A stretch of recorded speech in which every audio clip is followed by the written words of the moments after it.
नमस्कार, मैं हूं कंचना झा।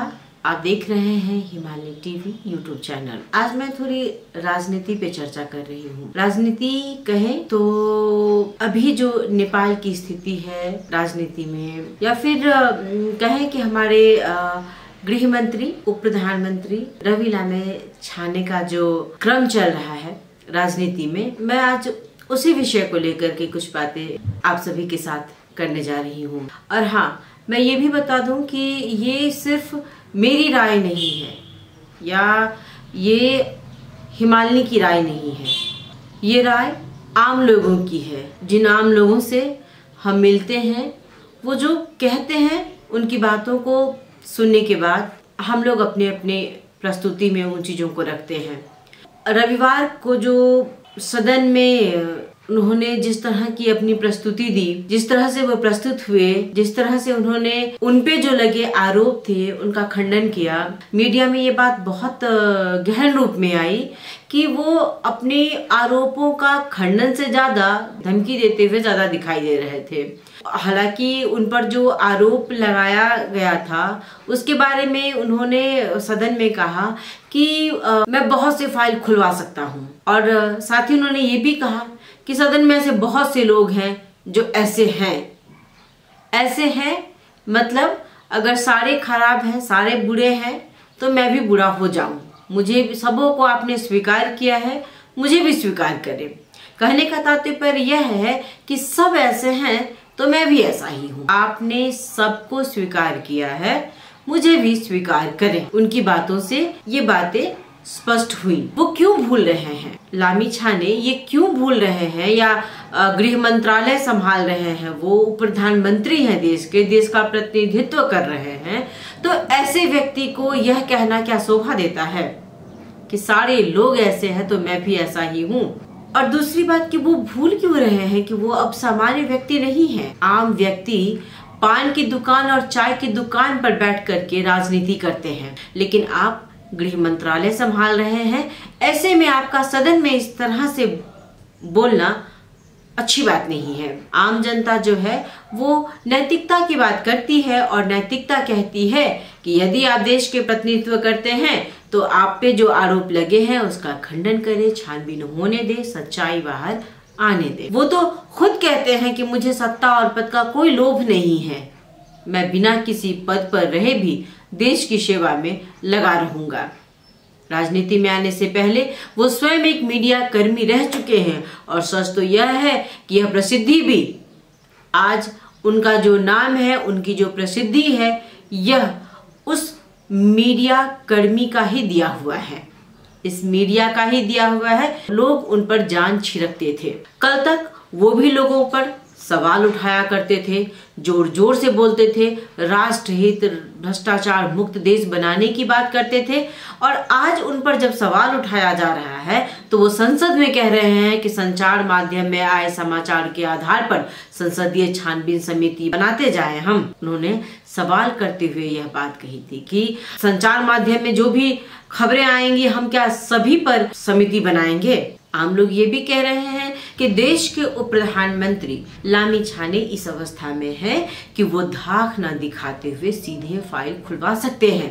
उनका बार बार यह कहना है कि फलाना फाइल भी खुलवाया जा सकता है। आप गृह मंत्री हैं, अगर आपको किसी भी क्षेत्र पर यह लगता है कि यहाँ कुछ भ्रष्टाचार किया गया है या फिर कोई अनैतिक काम हुआ है, तो आप सीधे फाइल खुलवा सकते हैं। जनता ने आपको चुनकर अपने हक और अधिकार के लिए वहां भेजा है।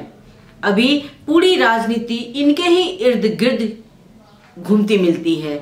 उन पर कुछ आरोप लगाए गए हैं, जिनके कारण से विपक्षी पार्टी का कहना था कि एक छानबीन समिति बनाई जाए ताकि सही तथ्य लोग तक पहुंच सके। इसी बात को लेकर पिछले कुछ दिनों से लगातार संसद में अवरोध किया जा रहा था। वैसे तो उन पर जो आरोप लगाए जा रहे हैं उनका लामी छाने जवाब देना चाहते थे, लेकिन कांग्रेस किसी भी तरीके से इस बात को मानने के लिए तैयार नहीं थी कि उन्हें संसद में बोलने दिया जाए जब तक कि छानबीन समिति नहीं बने। आखिरकार संसद बहुत ज्यादा अवरोध होने लगी। उसके बाद कांग्रेस ने थोड़ी लचकता दिखाई और गृह मंत्री की बात को सुनने को तैयार हुए, लेकिन शर्त यही रखी कि छानबीन समिति बनेगी, उसके बाद ही हम लामी छाने की बात को सुनेंगे। यानी कि गृह मंत्री की बात को हम तब तक नहीं सुनेंगे जब तक कि छानबीन समिति नहीं बनेगी। सत्ता पक्ष ने हामी भरी, तब जाकर के रविवार 6 गते जेठ को गृह मंत्री ने अपनी धारणा संसद में रखी। प्रतिनिधि सभा की बैठक को संबोधन करते हुए उप प्रधानमंत्री तथा गृह मंत्री रवि लामी छाने ने कहा कि सहकारी धोखाधड़ी के मामले में जो उन पर आरोप लगाए जा रहे हैं वे सभी आरोप झूठे हैं। साथ ही उन्होंने यह भी कहा कि इस प्रकरण की छानबीन के लिए संसदीय छानबीन समिति गठन की जाए, इसके प्रति मुझे कोई आपत्ति नहीं है। उन्होंने यह भी कहा कि मीडिया तथा विपक्ष मिलकर मुझ पर आरोप लगा रही है। सहकारी प्रकरण में लामी छाने पर संसदीय छानबीन हो की मांग करती आ रही नेपाली कांग्रेस के महामंत्री गगन थापा के विरुद्ध तो वो उस दिन इतने आक्रामक रूप से प्रस्तुत हुए थे, सभी मीडिया में जिसकी चर्चा हुई। लामी छाने द्वारा रखे गए धारणा के बाद नेपाली कांग्रेस के नेताओं ने उठकर इस बैठक के अवरोध किया, जिसके कारण एक बार फिर सभामुख देवराज घिमिरे ने कांग्रेस नेताओं को बोलने का समय नहीं देकर के बैठक को स्थगित कर दिया था। सदन में अपनी धारणा को रखते हुए उन्होंने यह भी कहा था कि छानबीन समिति का कोई भी उच्च स्तर की समिति बनाए, उसमें मुझे कोई आपत्ति नहीं है। मैंने कोई अपराध नहीं किया है। किसी भी परीक्षा से डरकर भागना मेरा स्वभाव नहीं है। सदन में अपनी बात को रखते हुए उन्होंने यह भी कहा था कि समिति किसी व्यक्ति विशेष को ध्यान में रख करके नहीं बनाई जाए, समिति समस्या को देख करके बनाई जाए।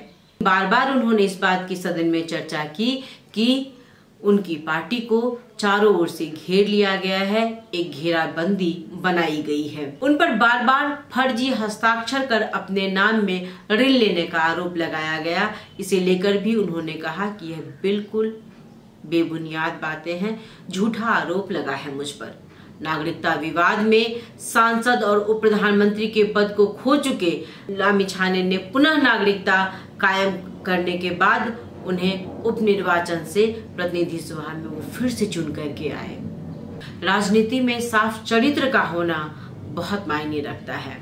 आप पर किसी तरह का आरोप नहीं लगा रहता तो जिस रफ्तार से आपने राजनीति में कदम रखा, जिस तरह से आम नागरिक ने आप पर विश्वास किया, दोबारा लोगों ने आपको वोट देकर जिताया, संसद में पहुंचाया, आप उस जगह को आपने हासिल किया जिस जगह की आप तमन्ना रखते थे, लेकिन उसी जनता का आपने मान नहीं रखा है। सच्चाई क्या है ये तो आपकी जनता भी जानना चाहती है।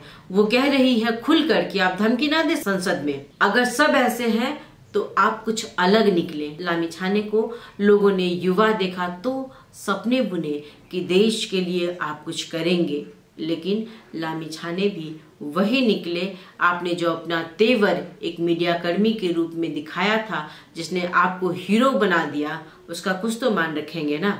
नमस्कार।